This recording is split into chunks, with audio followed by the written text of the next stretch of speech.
Peace, King. How you feeling? I'm doing okay. Some technical things on my end when I find out I have to restart my browser. So please forgive me. Oh, it's all good. It's all good, man. First and foremost, I want to thank you for coming on this platform.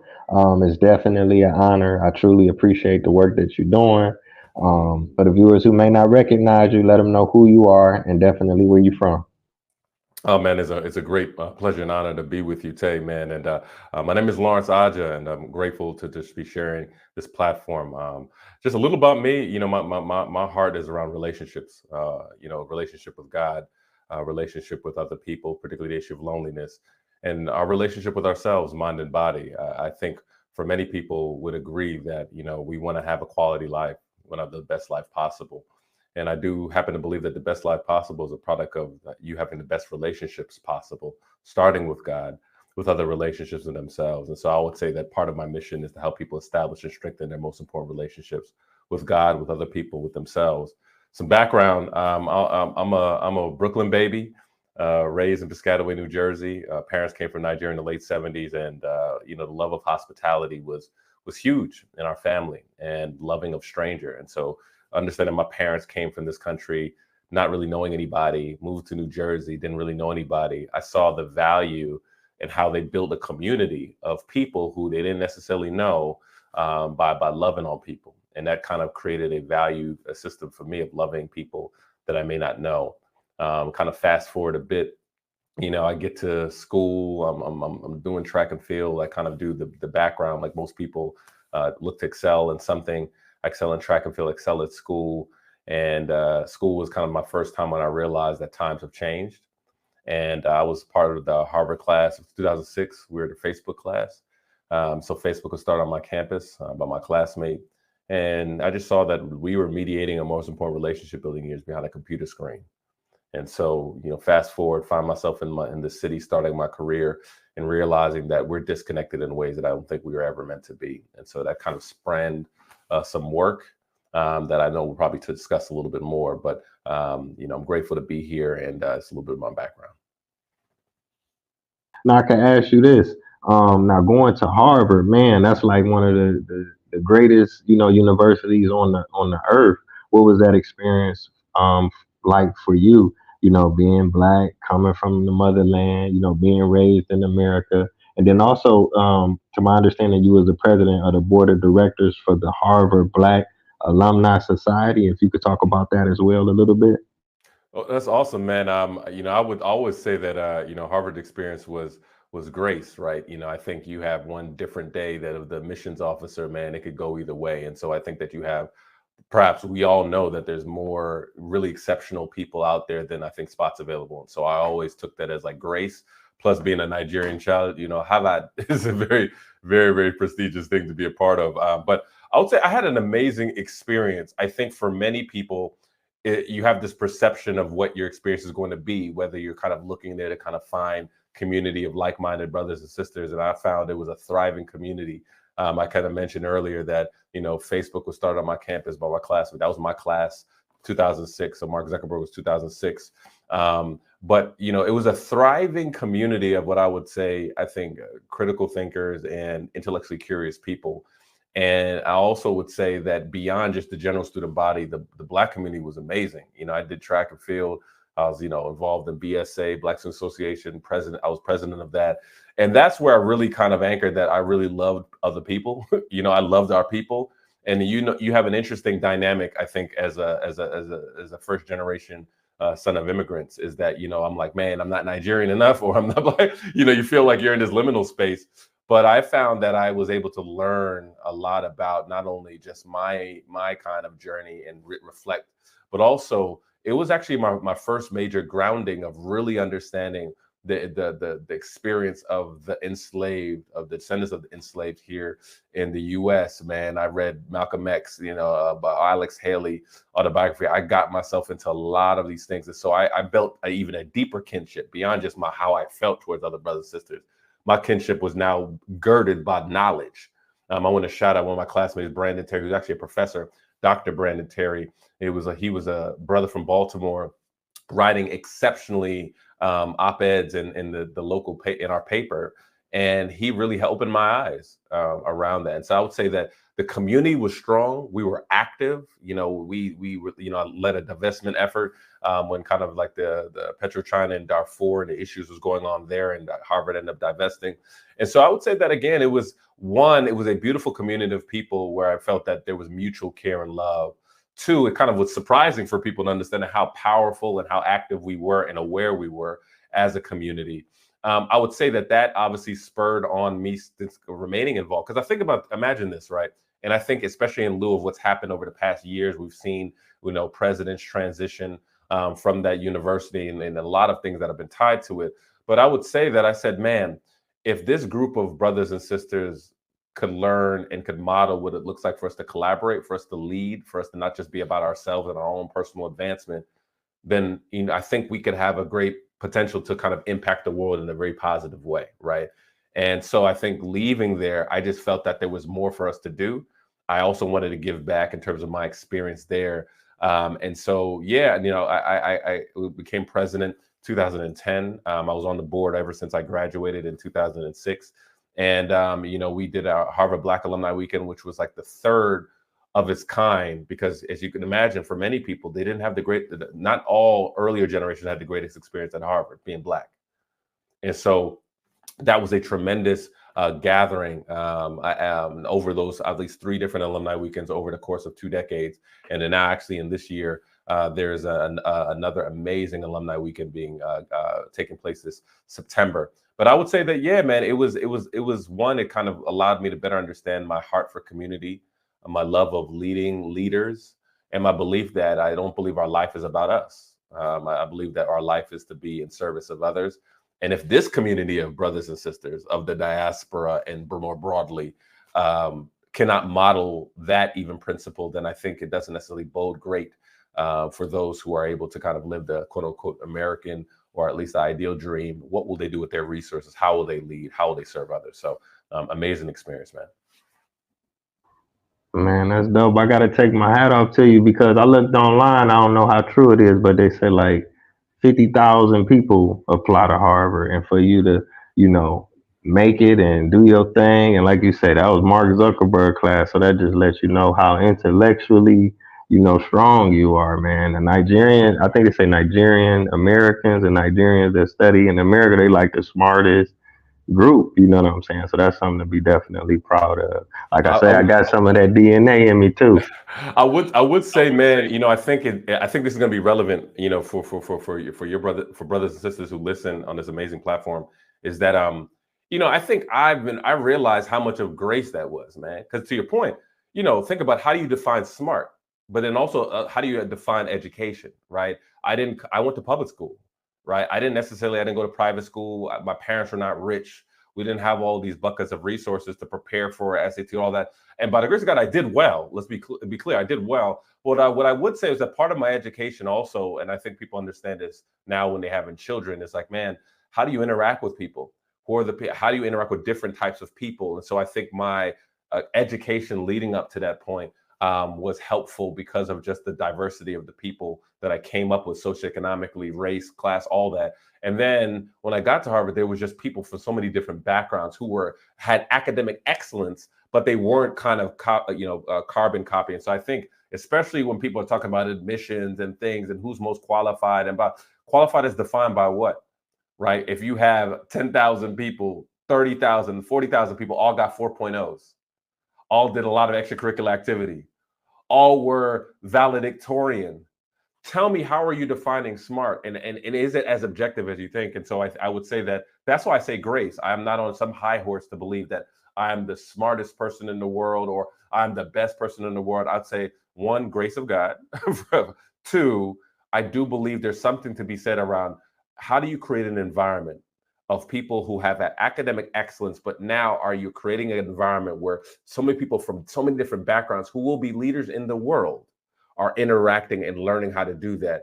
I think it sets us up for a world where those same people could at least interact and not be in some level of tomfoolery that we're seeing in the public in terms of how leaders, politicians interact. I think that's sometimes a product of our college system. So just wanted to say that and just say I'm grateful, obviously, and I'm thankful to it for that experience. Yeah, definitely. It's truly inspiring. Man, you mentioned God a lot. You definitely give it up. I want to ask you now, you got an audio book of the Bible. Can you tell me what inspired you and what was that process like? I mean, I'm even sure people read it for themselves, but being able to record yourself and hear, you reading such a powerful book. Yeah, man. I'm gonna say a couple of things that I think hopefully will resonate or make it accessible because I imagine not everybody who may listen to this may be of faith, right? But I do think that there's this universal desire and hunger in everyone to just be fulfilled. One, to believe that they've maximized their purpose, quote unquote. The purpose-driven life beyond the religious community is one of the top-selling books of all time, right? Everybody has to some degree, like, what's my purpose? Who am I? And then there's also this view of, like, even for people who have a lot and even people have a little, like this view of peace. When I ask anybody, even if they're a believer or not, I ask them, like, man, what could I pray for? The number one answer is peace. And so you take all of those things, and I'm now coming up in the world.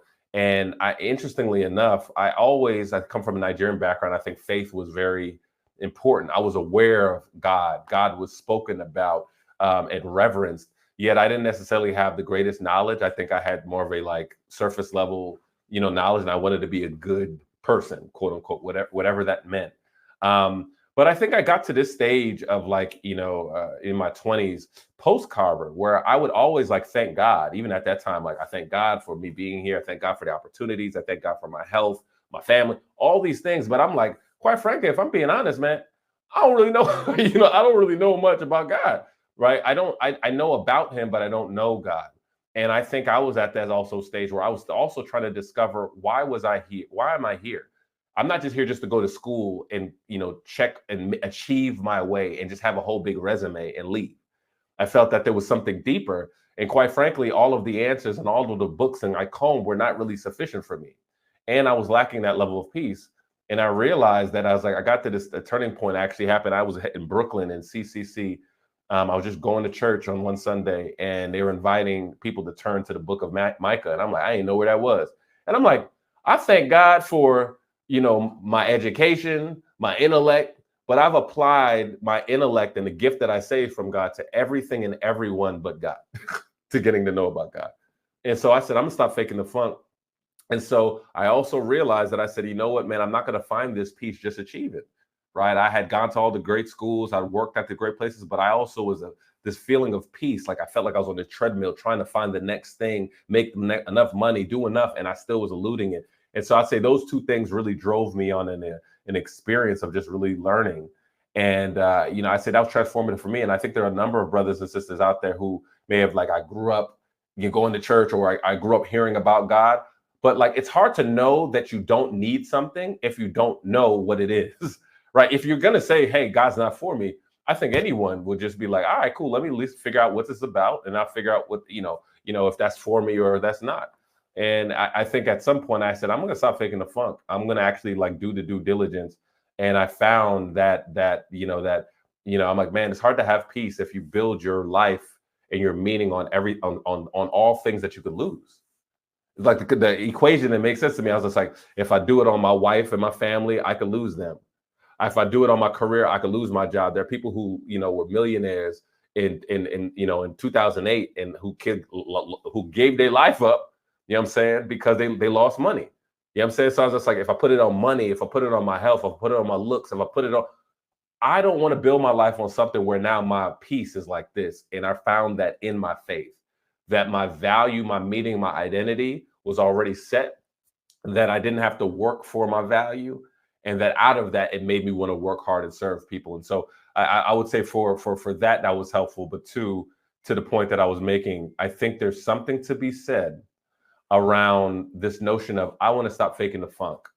I want to stop acting like I know this. I think there are a lot of people who even have experiences of it, but they have actually not the real version of it, because all they've had is, I go to church, they tell me to pray, and they haven't done the due diligence themselves. And so I think for those who may be listening, number one, if you struggle with peace, or if that's the best way to describe what you're feeling, I'd invite you just to explore. And I think two, particularly for those brothers and sisters who are kind of like, I went to church, my family, we grew up of faith, like it's like, man, if I'm in a garage, that doesn't make me a car. in the same way me going to church doesn't make me a person of faith. And so I would also invite them to be like, you know, I came to this place of like, don't fake the funk. At least know what you believe or know what you don't believe, and go on the journey.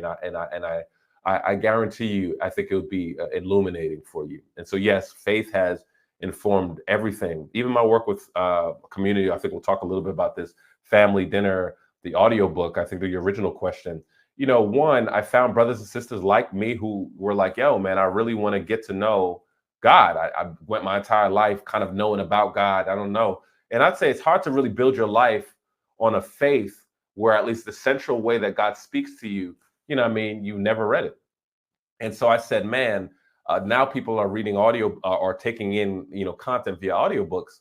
And there were many audiobooks that were out for the Bible, but a lot of them were King James version. A lot of these translations that brothers and sisters just quite, they don't talk like that. They're like, oh, I don't talk like the British language. You know what I'm saying? Like everybody had that big old Bible, King James version. Many people did.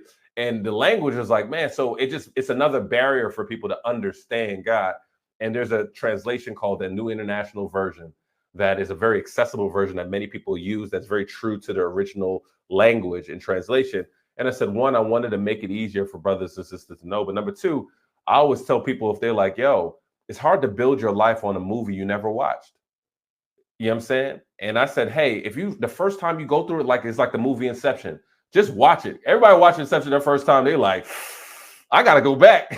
You know, I kind of presented like the Bible say, hey, if anything, don't build your life on something that you've not watched.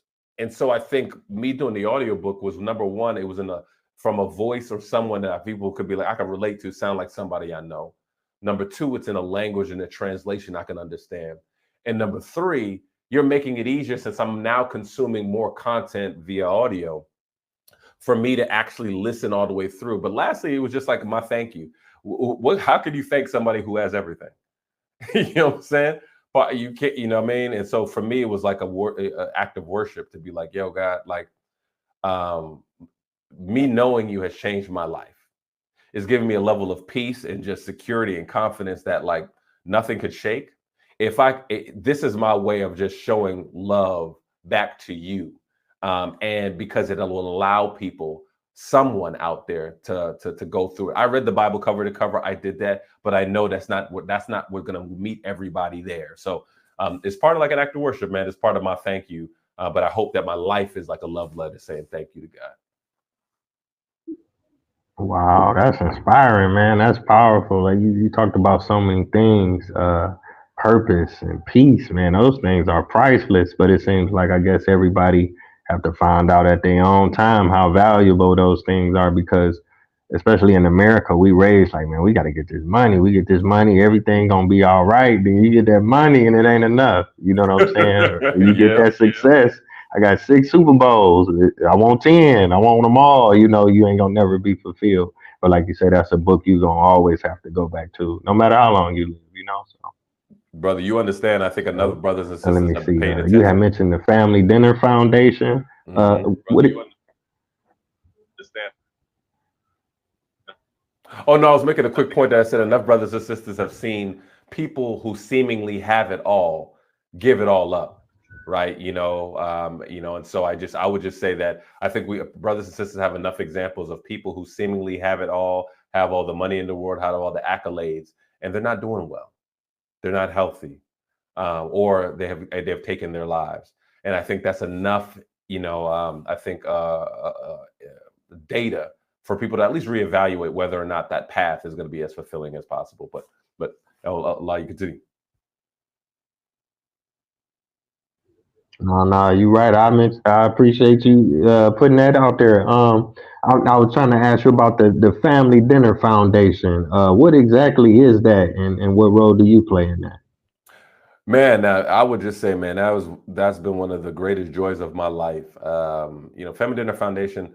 The mission is to connect the world as a family at and beyond the dinner table, and part of that was inspired by two things. One, as I said, we came up. My parents came to this country late 70s. Immigrant, did not really know anybody, but I saw the power of the dinner table in our own lives, and how important that was not only for our family's connection and how we were like we always had dinner as a family. You couldn't just eat off at a corner somewhere and be like I'm watching TV. Like that was always a settling place. You know, you have a night, you know, fufu. We're all eating together as a family, and you know, I took it for granted that that was normal, right? Recognizing that not many people even had that even gathering place of connection and community in their own home, let alone when I saw my family and how we built relationships and how they were always fellowshipping and opening their doors for people to come in our house, or we were going to other people's home to break bread. And so now when I found myself, you know, like I was running track. I finished my track career, moved from Austin, Texas to New York. I was a consultant. I was moving, and everybody descends on New York, starting a job and doing all that. And I was just consistently seeing, again, with this dynamic of this new social media revolution, a lot of people professionally doing well, but interpersonally, they were not, they were at least communicating that they were struggling. They're like, man, you know what I'm saying? Like, you know what I mean? Like, work is good, things is cool. It's hard to really meet people. I don't really know nobody, or like it's just networky things. And so people just really size you up, ask you what you do. If you don't do something that they don't think is valuable, they sizing you up or they dismiss you. And so there was just this energy in the city, and I consistently heard it from brothers and sisters. There's one sister I sat down with who I knew, you know, who was an exceptional banker, and you know, not from the city, and she was just like, "Yo, man, like things have been going well. You know, I just got promoted. You know, but I feel depressed. Like, you know, like I don't really know anybody here. I don't really see myself staying here long term." And so I naturally thought about how I came up and the values and what I saw about the dinner table, and I was like, "Yo, well, I'm kind of from here, the Northeast." And so it's this idea is it's kind of like, yo, it's like it's if somebody was hungry and you have food and they your people, then they ain't hungry no more, right? Similarly, it was this notion of like, I don't own relationships. I don't own people. Like I believe that friendships, even people that you know, is a gift from God. And so I said, hey, if you're lonely, if you don't know anybody and you disconnected, and I'm from here and I know a lot of people, then you should know a lot of people. And so part of the idea was like, all right, cool. So this idea, I was like, hey, I'm going to host a dinner. I was struggling to catch up with people because I was working. And so I was like, I'm gonna host a dinner. I'm gonna invite people to come through that, you know, that I know. And a lot of these people who like may be kind of disconnected. And I'm like, yo, we're gonna put phones away. We're not gonna ask people what they do. And it's gonna be like a dinner like we did coming up. Whereas I was like, you eat with me, you family. And so we did that. And it was such an amazing experience. People were like, we had such a great time. We got to do this again. And I'm like, yo, invite somebody who you believe would appreciate this. We did it again in a month and a half. It was for 30 people, 70 people, 150 people, then 300 people every other month for almost years. And so at that point, we had no website. There was no special thing. It was just word of mouth. And so I called it Our Family Dinner at that time. Right. It was like, and it took a name. I was like, Our Family Dinner. And then next thing you know, I moved from New York to Cali for business school. People had heard about it. They're like, yo, I have friends in New York who joined in, have been going to these dinners. The Bay Area is mad disconnected, especially for brothers and sisters. We don't know nobody. People acting funny. We did the dinner. It grew faster than New York did. And then people start popping up. And I believe this is a move from God all over the country, raising their hand like, yo, and people would lead with, hey, I heard about this dinner, you know, I saw photos about it was no website. And they're like, yo, we would like to bring it here in Dallas or Portland. And they were like, oh, by the way, the first 6 sets of people that reached out, they were believers, they're Christian. They're like, yo, man, I'm not sure, is this a Christian thing? And I was sharing with them, I'm like, I happen to be a believer, but also this is partly inspired not only by the situation that, you know, I described, but also because like in the book of Acts, when they were starting the early church, they talked about, they dedicated themselves to the apostles' teaching, to the breaking of bread to pray. They would gather regularly to break bread. And people in the communities would see them breaking bread. And they were like, yo, man, they seem like a healthy community. And they're like, we want to be a part of that. And so I said that Acts 2:42 to 47, that inspired me as well. And then it took on a world of its own, man. And it caught fire. Went from those 5 cities, 6 cities, to over 40 cities around the world, of 50,000 brothers and sisters, members who are part of it, man. We were in Nigeria. We did it in Lagos, Nigeria. We did it in London. And you just saw this global movement of a family. And the hope was that this wasn't just a dinner, like it was like a dinner on Blanc or something. It was a people.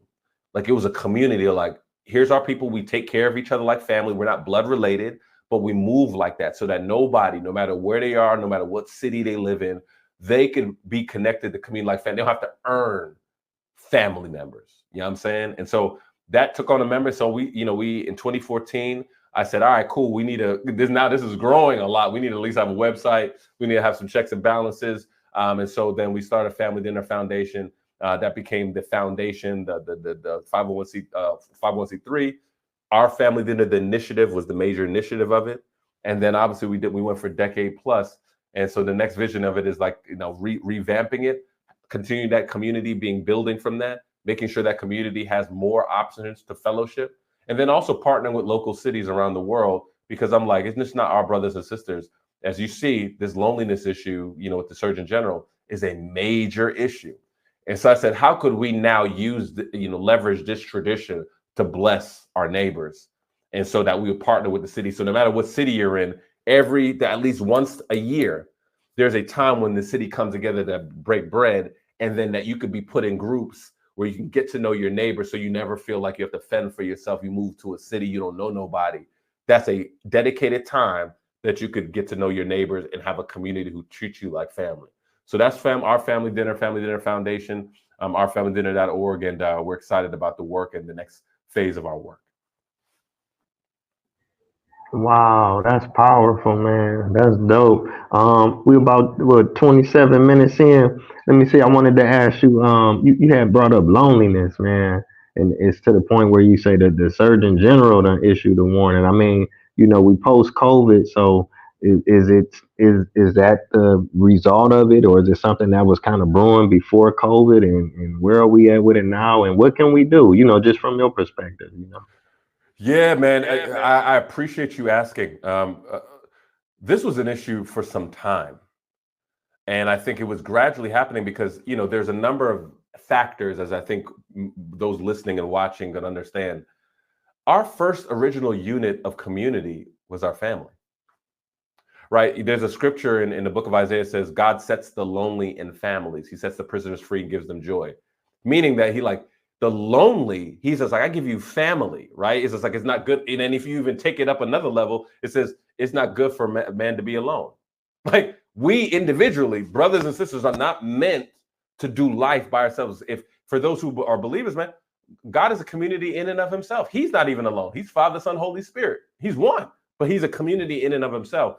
And so there was this dynamic, a slow creep for the past 50 years as the family dynamics changed, 60s, 70s, 80s, and even in our community, but even macro, you have that factor. And so now your first original unit of community is somewhat compromised, whether a spouse is not there, whether this is, so you have that.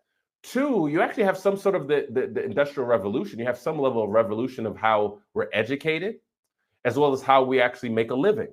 So if you're just talking about the West, so now people not only if an industry shift in some town, people not only stayed in the cities that they grew up in. They went to school that may be in a different city. That's taking them out of their original unit, right? So, where people like, oh, I lived in Detroit, my family lived in Detroit, we got generations here. Now I went to school in a different state for education. I may have gotten a job in another state. And so now I have to restart again my unit of community. And then you have the social media piece. Now, obviously, it's more complicated than these three things, but I'm just saying three macro things that I think contribute into this piece. And so then you have the social media generation. And so became the most digitally connected generation, yet the most isolated and depressed. So like in 1 second, I could send an email, I can connect with anybody across the world, but I've now substituted now a commute, which would have been coffee, which would have been a phone call, which would have been when I didn't have that option. What does that do, right? You forego some of the important fellowship that you need to build relationships for that. And then you find in now your late 20s, early 30s, now when life has happened and parents getting sick, people happen, and you like, oh, I need to rely on a community. And you realize, oh, them likes weren't strong enough. Like, wow, these people ain't showing up because you didn't really sew in. You weren't really doing life with people. You had a veneer of doing life. because you were able to see people and like and interact, but you weren't really doing stuff that we were made. We were made for in person. Baby die for lack of touch. How much more God's larger children and older children? You need community. People haven't been hugged. That makes people get sick from that, for lack of community. And so that was happening. And that loneliness issue again was huge. And so I would say that like the acceleration was social media. And then like the eye-opening now kind of like the reality check was COVID, was the pandemic. And now when people are like, yo, I'm stuck here, I'm isolated. Let's just say clearly, let's just say for the sake of argument, there are people who went through COVID a lot easier, especially if they had good community. People calling them, checking in on them, making sure they're okay. Could you imagine going through that? Number one, you may be in a home by yourself later on in life. It's a lot easier if somebody else is in your house. I'm not talking about, okay, because there's certain married couples and people who had tension because they were running away from it. Now they had to confront it. But I'm just saying, generally speaking, if you, number one, did you have somebody to go through it with? Number two, were there people who were showing you that they were in community with you by checking in on you, calling you, bringing food, doing something? People now had to confront the fact or the strength or lack thereof of their community in COVID. People were going out, getting stuff, going to Costco by themselves. So I say that to say that, yeah, it always, to your question, it was creeping. It was a slow creep. It's the sleeping giant of our time, loneliness. And I do want to think, for the sake of the audience, there's a difference between being lonely and alone. Right? You know what I'm saying? Right? Because you could be around people and still be lonely. Right? You know, so you could, you know, but I think loneliness is like, it also calls into question the quality of relationships we're building. And so that's what I'm saying. You could have a lot of followers, you could have a lot of friends on Facebook, you could have a lot of community on LinkedIn and still feel alone. Right? Or, you know what I mean? And so I think the opportunity, not so it's not a doomsday thing. I think the opportunity is in efforts like our Family Dinner and Family Dinner Foundation. The opportunity is now that we're chin checking. The opportunity is now having, this may even see somewhat controversial, now having different conversations with children now coming up, right? Because I think we're the first generation now getting educated. And so now a lot of the advice was like, go to school, get your education, boom, boom, boom. And then some people became so tunnel vision, they forgot about the importance of building relationships. And so now I think the opportunity is just like, now some of the guidance and it was well-intentioned, non-ideal advice. Now some of the tension be like, all right, when you go to school, also look and seek a companion. Make sure that you're sowing into your friendships. That's part of now your hygiene of life, right? Now some people are like, oh my gosh. Well, I'm like, man, I remember for me personally, I went to business school, brothers and sisters that I went to business school, yo, our peers of different nationalities and backgrounds, they went to business school, they were 26, 20, they were married. Many of us were the ones who weren't married, right? It shows you it's a cultural value, right, around these things. And so I think it's an opportunity. I believe in solutions, but the reality is that this is a sleeping giant of our time.